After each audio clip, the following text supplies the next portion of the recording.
ओम शांति। 30 दिसंबर 2023 प्रातः मुरली। ओम शांति। बाप दादा मधुबन।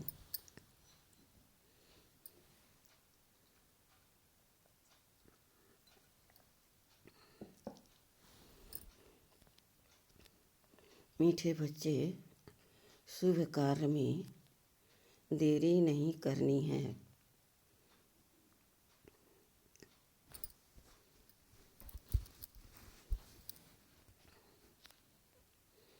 अपने भाई बहनों को ठोकर खाने से बचाना है। भून भून कर आप सामान बनाना है।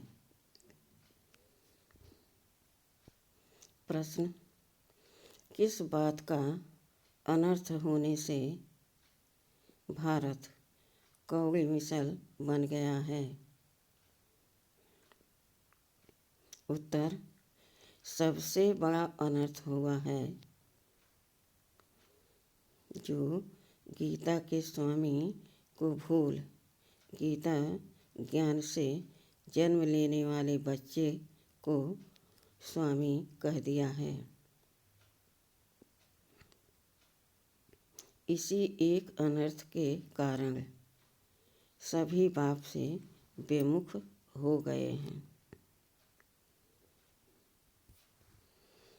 भारत कौड़ी तुल्य बन गया है। अब तुम बच्चे बाप से सम्मुख में सच्ची गीता सुन रहे हो। जिस गीता ज्ञान से ही देवी देवता धर्म स्थापन होता है। तुम श्री कृष्ण के समान बनते हो। गीत किसने यह सब खेल रचाया?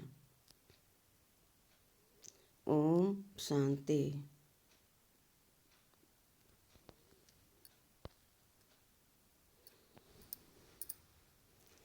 ब्राह्मण कुलभूषण बच्चे समझ गए हैं कि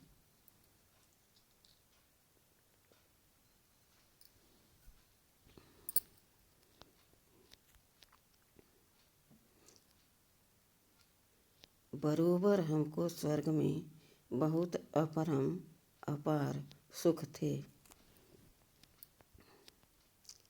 हम बहुत खुशी में थे। हम जीव आत्माएं स्वर्ग में बहुत मस्ती में थे।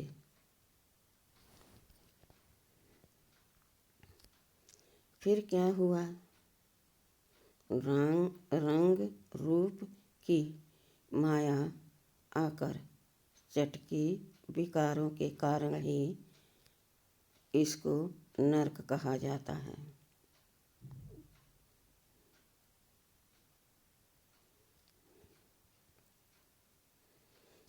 नरक तो सारा है।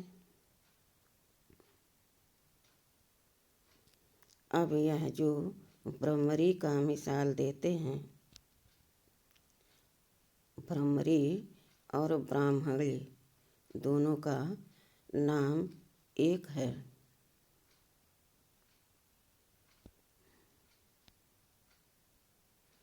ब्रह्मरी का मिसाल तुम्हारे ऊपर है। ब्रह्मरी कीड़े ले जाते हैं।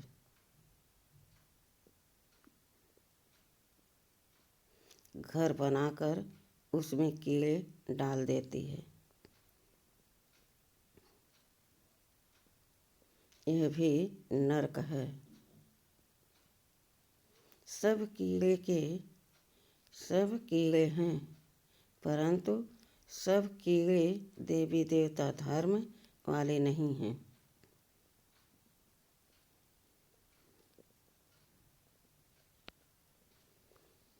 जो भी धर्म वाले हैं सब नरकवासी कीड़े हैं।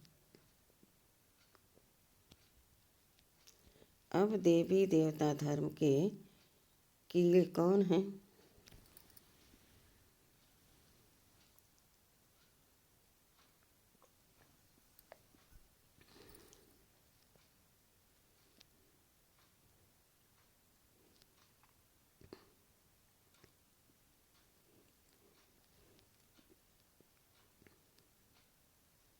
यह कैसे पता पड़े कि यह ब्रह्मा वंशी ब्राह्मणियाँ हैं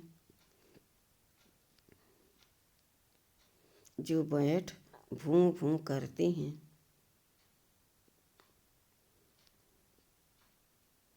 जो देवता धर्म के होंगे वही ठहर सकेंगे।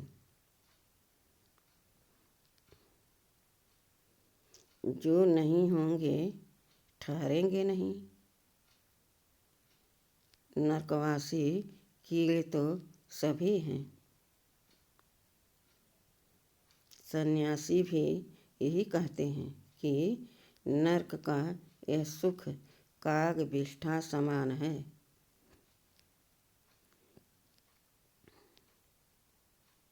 उनको यह पता नहीं कि स्वर्ग में अथाह सुख है।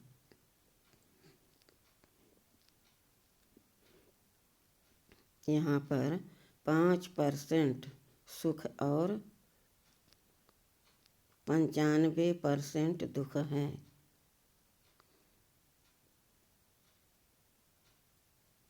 तो इसको कोई स्वर्ग नहीं कहा जाएगा। स्वर्ग में तो दुख की बात नहीं रहती। यहाँ तो अनेक शास्त्र, अनेक धर्म तथा अनेक मतें हो गई हैं। स्वर्ग में तो एक ही अद्वैत देवता धर्म है।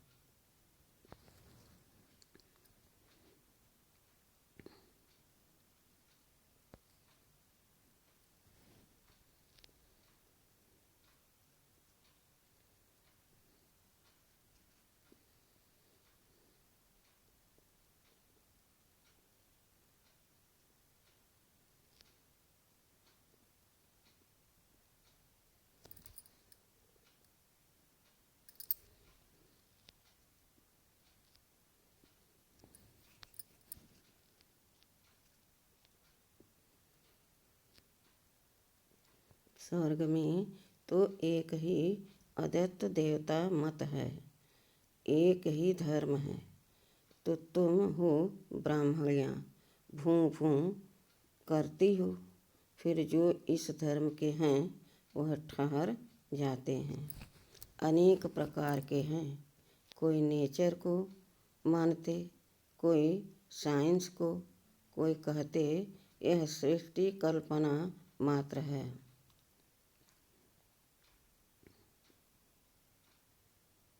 ऐसी वार्तालाप यहाँ ही चलती है, सतयुग में नहीं चलती। यह बेहद का बाप प्रजापिता ब्रह्मा के मुख कमल से अपने बच्चों को बैठ समझाते हैं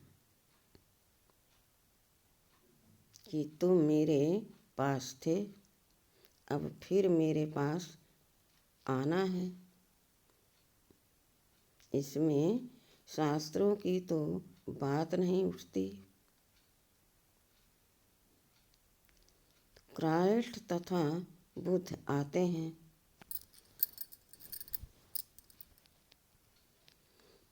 वह भी आकर सुनाते हैं। उस समय तो शास्त्र का प्रश्न उठ न सके। क्राइस्ट बाइबिल पढ़ता था क्या? बाइबिल का प्रश्न ही नहीं उठता। बाप कहते हैं, बच्चे तुम अभी हालत तो देखो।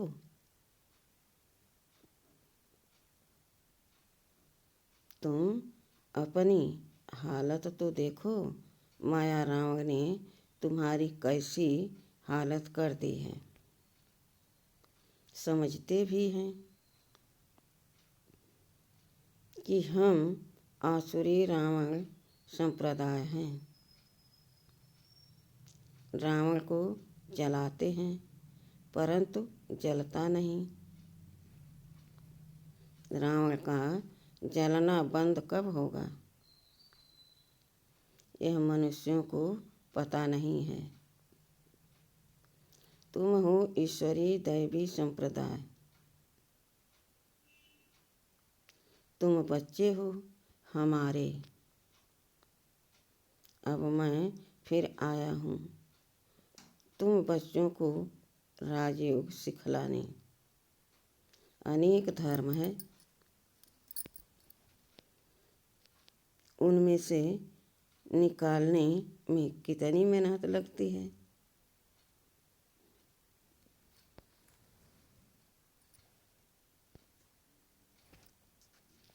गीता भी कहाँ से आई?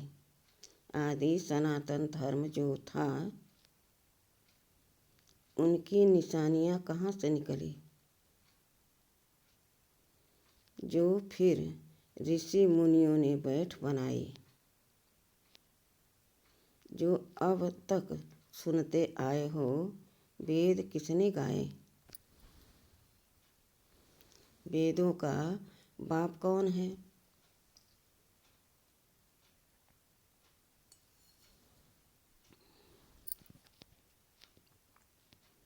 बाप कहते हैं कि गीता का भगवान मैं हूँ।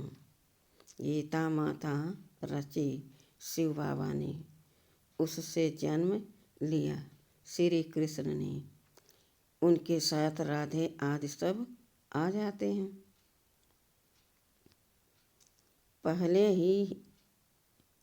पहले है ही ब्राह्मण। तुम बच्चों को निश्चय है कि वह हमारा मोस्ट बिलवेड बाप है, जिसको सब कहते हैं ओ गॉड फादर, रहम करो।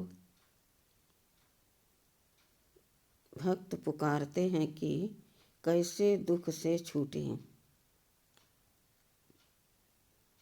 अगर भगवान सर्वव्यापी हो तो फिर पुकारने की बात ही नहीं। मुख्य है गीता की बात। कितने यज्ञ आदि रचते हैं, कितने यज्ञ आदि रचते हैं। अब तुम ऐसे पर्चे छपाओ, अब कितना अनर्थ हो गया है। जहाँ तहाँ देखो गीता लिखते रहते हैं। गीता किसने रची, किसने गाई, कब गाई, किसने बनाई, कुछ भी पता नहीं है। श्री कृष्ण का भी यथार्थ परिचय नहीं है।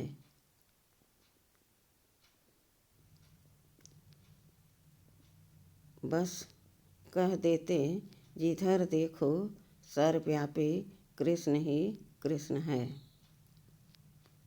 राधे के भक्त राधे के लिए कहेंगे सर्वव्यापी राधे ही राधे हैं। एक निराकार परमात्मा को ही कहें तो भी ठीक। सबको क्यों सर्वव्यापी कर दिया है? गणेश के लिए भी कहेंगे सर्वव्यापी। एक ही मथुरा शहर में कोई कहेंगे श्री कृष्ण सर्वव्यापी है, कोई कहेंगे राधे सर्वव्यापी है।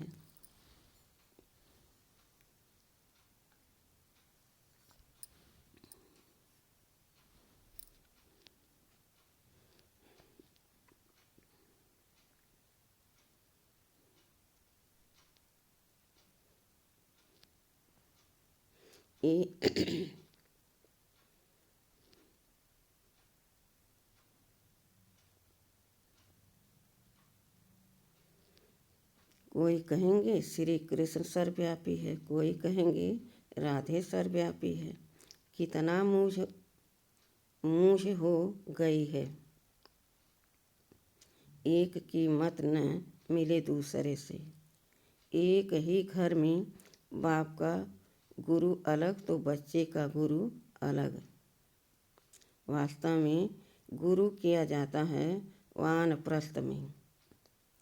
बाप कहते हैं मैं भी आया हूँ इनकी वानप्रस्थ अवस्था में। दुनिया में तो जितना जो बड़ा गुरु होता है उनको उतना नशा रहता है। आदि देव को महावीर भी नाम दिया है।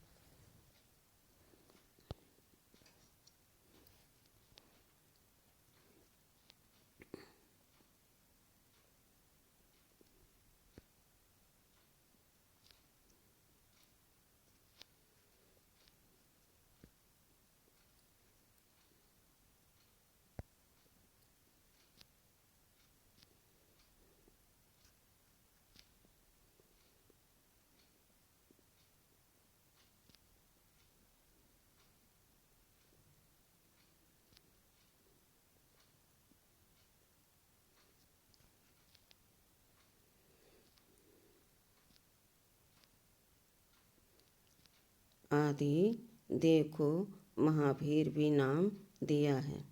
हनुमान को भी महावीर कहते हैं। महावीर तो तुम शक्तियाँ हो। दिलवाड़ा मंदिर में शक्तियों की शेर पर सवारी है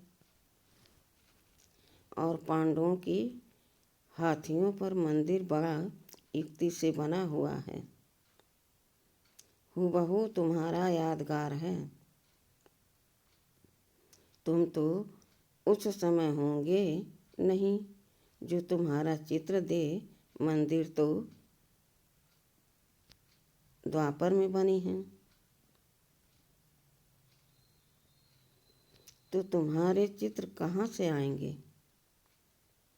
सर्विस तो तुम अभी कर रहे हो। बातें सब अभी की है। उन्होंने बाद में शास्त्र बनाए हैं। हम अगर गीता का नाम न डालें तो मनुष्य समझेंगे पता नहीं यह कौन सा नया धर्म है।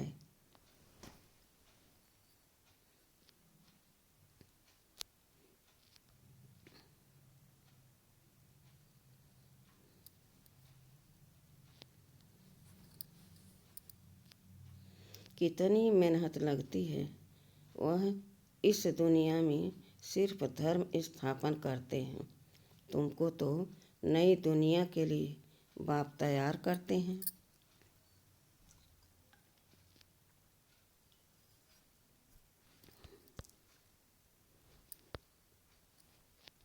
बाप कहते हैं मेरे जैसा कर्तव्य कोई कर न सके। सब पतितों को पावन बनाना पड़ता है। अब तुम बच्चों को वार्निंग देनी पड़े। भारत में कितना अनर्थ हो गया है, जिस कारण ही भारत कौड़ी तुल्य बना है। बाप ने गीता माता द्वारा श्री कृष्ण को जन्म दिया।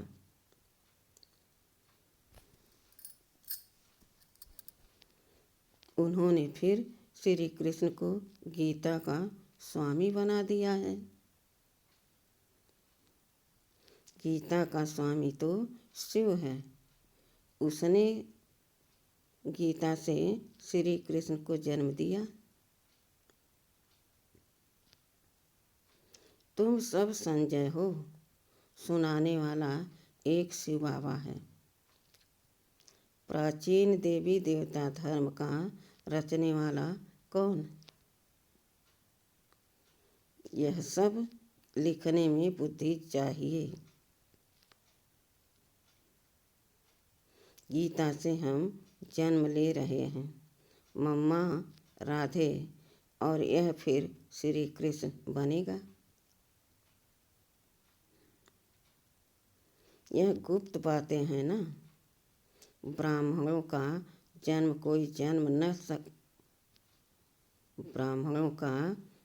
कोई समझ न सके। बात ही है श्री कृष्ण और परमात्मा की।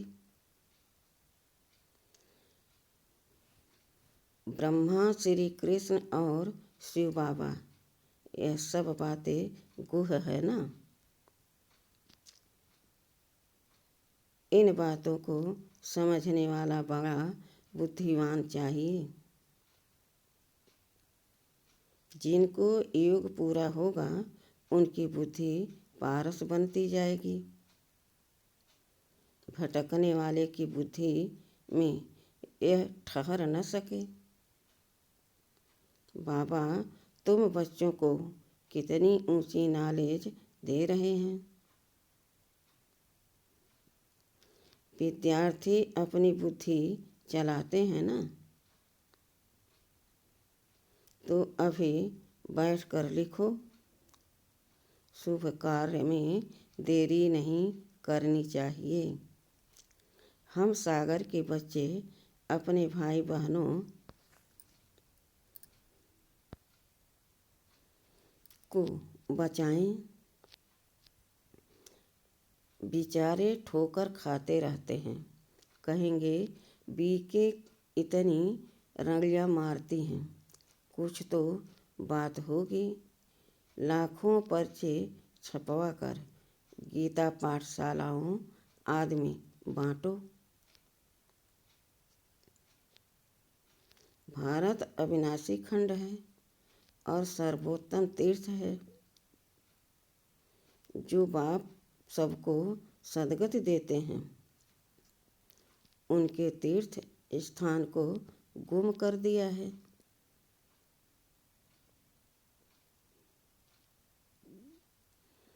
तो फिर उनका नाम निकालना पड़े।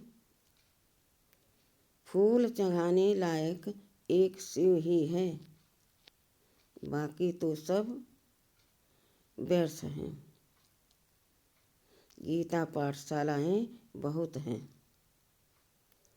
तुम वेश बदल कर वहाँ जाओ, फिर भल समझें यह बीके होंगी। ऐसे प्रश्न कोई पूछ न सके।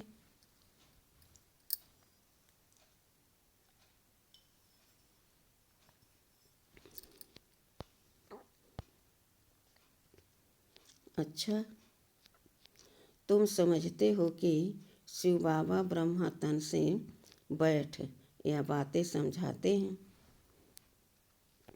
जो बाबा स्वर्ग का मालिक बनाने वाला है, वह अभी आया हुआ है। जब तक ब्राह्मण न बने तब तक देवता बन न सके।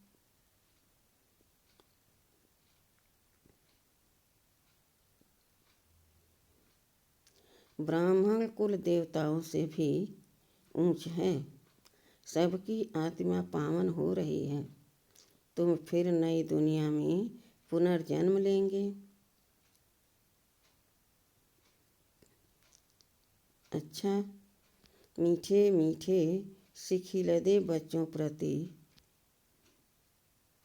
माता पिता बाप दादा का याद प्यार और गुड मॉर्निंग। रूहानी बाप के रूहानी बच्चों को नमस्ते। हम रूहानी बच्चों की रूहानी बाप दादा को याद प्यार और गुड मॉर्निंग और नमस्ते नमस्ते नमस्ते। शुक्रिया बाबा, शुक्रिया।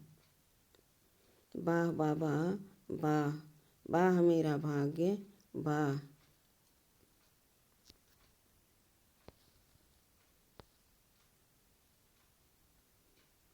रात्रि क्लास।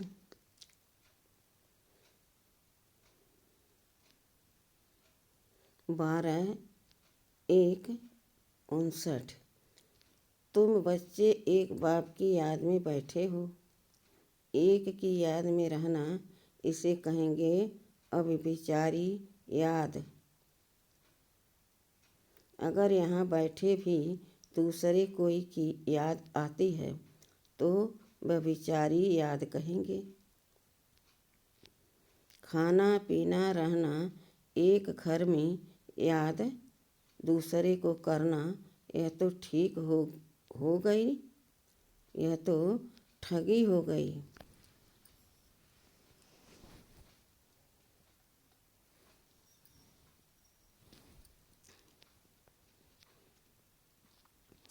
भक्ति भी जब तक एक शिव बाबा की करते हैं तब तक अविचारी भक्ति हुई।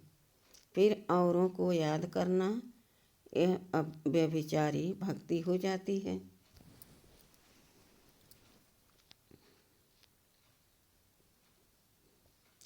अभी तुम बच्चों को ज्ञान मिला है, एक बाप कितनी कमाल करते हैं, हमको विश्व का मालिक बनाते हैं। तो उस एक को ही याद करना चाहिए। मेरा तो एक, परंतु बच्चे कहते हैं शिव बाबा की याद भूल जाती है। वाह, भक्ति मार्ग में तो तुम कहते थे हम एक की ही भक्ति करेंगे, वही पतित पावन है, और तो कोई को पतित पावन नहीं कहा जाता, एक को ही कहा जाता है। वही ऊंच ते ऊंच है, अभी तो भक्ति की बात ही नहीं।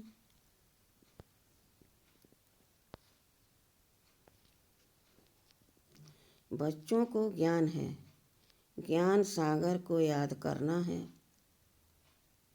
भक्ति मार्ग में कहते हैं आप आएंगे तो हम आपको ही याद करेंगे।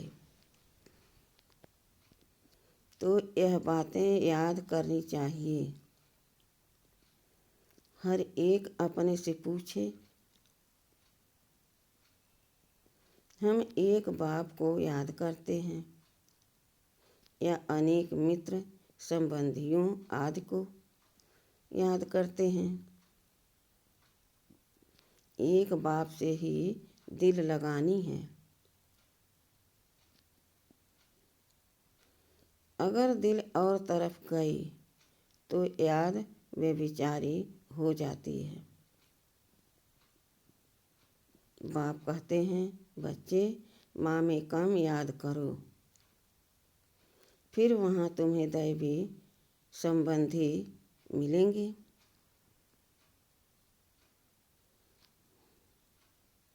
नई दुनिया में सभी नए मिलेंगे। तो अभी जांच रखनी है कि हम किसको याद करते हैं।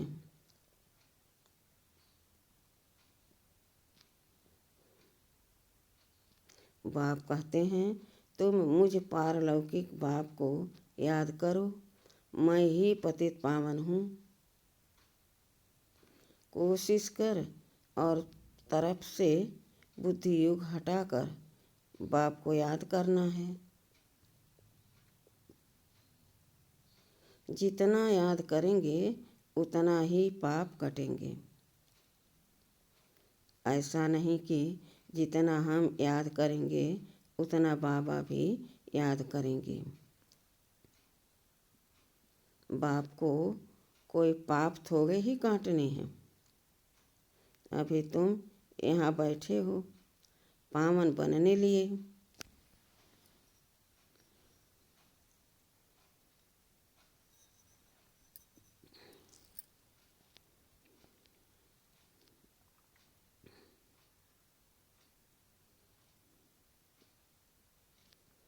शिव बाबा भी यहाँ है, उन्हें अपना शरीर तो है नहीं, लोन लिया हुआ है।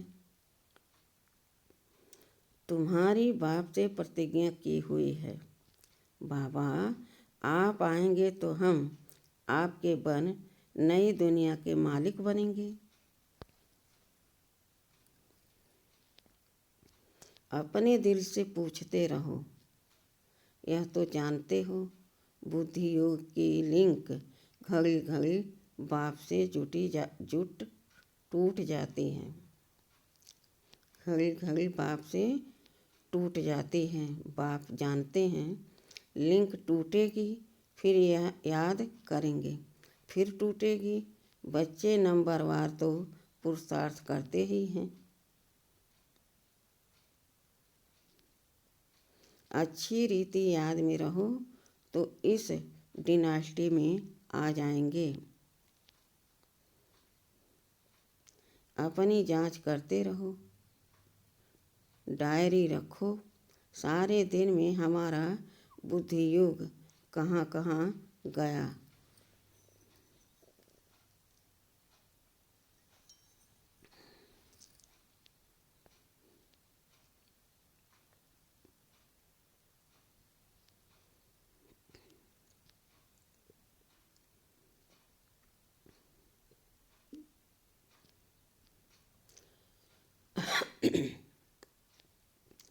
तो फिर बाप समझाएंगे।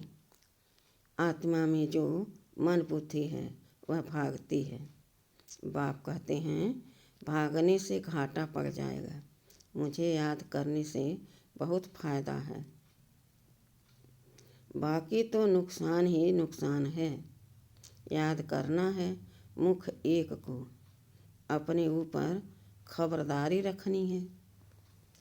कदम कदम पर फायदा, कदम कदम पर घाटा। 84 जन्म देहधारियों को याद कर घाटा ही पाया।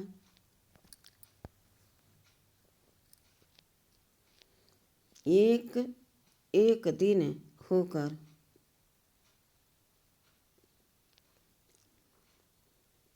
5000 वर्ष बीत गए, घाटा ही हुआ। अभी बाप की याद में रह फायदा करना है। ऐसे विचार सागर मंथन कर ज्ञान रत्न निकालने हैं। बाप की याद में एकाग्रचित हो लगन है। बाप की याद में एकाग्रचित हो लगना है। कई बच्चों को कौड़ियाँ कमाने की चिंता रहती है, माया धंधे आदि के विचार ले आते हैं। धनवान को तो बहुत विचार आते हैं। बाबा क्या करें, बाबा का कितना अच्छा धंधा है था, धक्के आदि खाने की दरकार ही नहीं थी।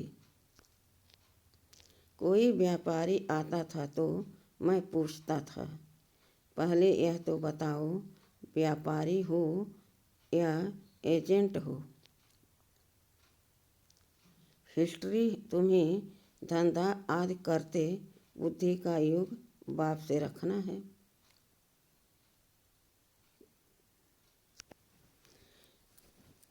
अभी कलयुग पूरा हो सतयुग आता है। पतित तो सतयुग में जाएंगे ही नहीं। जितना याद करेंगे उतना ही पवित्र बनेंगे। ब्यूटी से धारणा अच्छी होगी।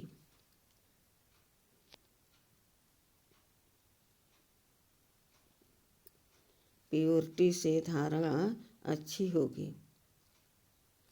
पतित न याद कर सकेंगे न धारणा होगी। कोई को तकदीर अनुसार समय मिलता है, पुरुषार्थ करते हैं। कोई को समय ही नहीं मिलता, याद ही नहीं करते। जिसने जितनी कोशिश कल्प पहले की है उतनी करते हैं।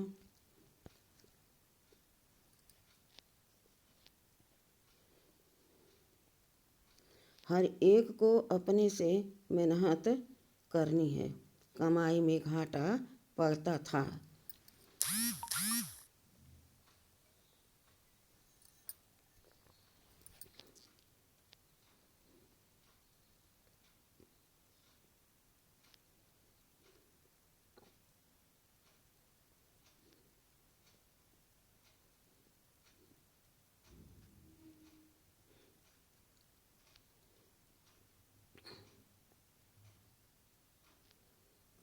तो आगे कहते थे ईश्वर की इच्छा, अभी कहते हैं ड्रामा। जो कल्प पहले हुआ है वह होगा। ऐसे नहीं अभी 4 घंटा याद करते हो तो दूसरे कल्प में जास्ती करेंगे नहीं। शिक्षा दी जाती है, अभी पुरुषार्थ करेंगे तो कल्प कल्प अच्छा पुरुषार्थ होगा। तो जांच करो बुद्धि कहाँ कहाँ जाती है। मल युद्ध में बड़ी खबरदारी रखते हैं। अच्छा, रूहानी बच्चों को रूहानी बाप दादा का याद प्यार और गुड नाइट। हम रूहानी बच्चों के रूहानी बाप दादा को याद प्यार और गुड नाइट। धारणा के लिए मुख्य सार, पहला बुद्धिमान बनने के लिए याद से अपनी बुद्धि को पारस बनाना है। बुद्धि इधर उधर भटकानी नहीं है। बाप जो सुनाते हैं उस पर ही विचार करना है।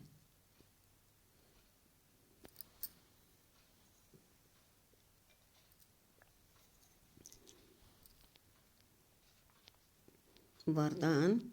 समानता की भावना होते भी हर कदम में विशेषता का अनुभव कराने वाले विशेष आत्मा भाव। हर बच्चे में अपनी अपनी विशेषताएं हैं। विशेष आत्माओं का कर्म साधारण आत्माओं से भिन्न है। हर एक में भावना तो समानता की रखनी है, लेकिन दिखाई दे कि यह विशेष आत्माएं हैं।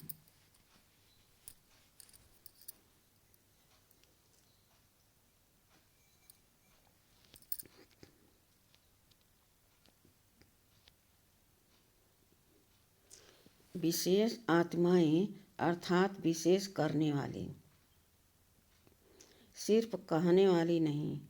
उनसे सबको फीलिंग आएंगी कि यह स्नेह के भंडार हैं। हर एक, हर कदम में, हर नज़र में स्नेह अनुभव हो, यही तो विशेषता है। स्लोगन। सृष्टि की क़यामत के पहले अपनी कमियों और कमजोरियों की क़यामत करो। सृष्टि की क़यामत के पहले अपनी कमियों और कमजोरियों की क़यामत करो। अच्छा, ओम शांति।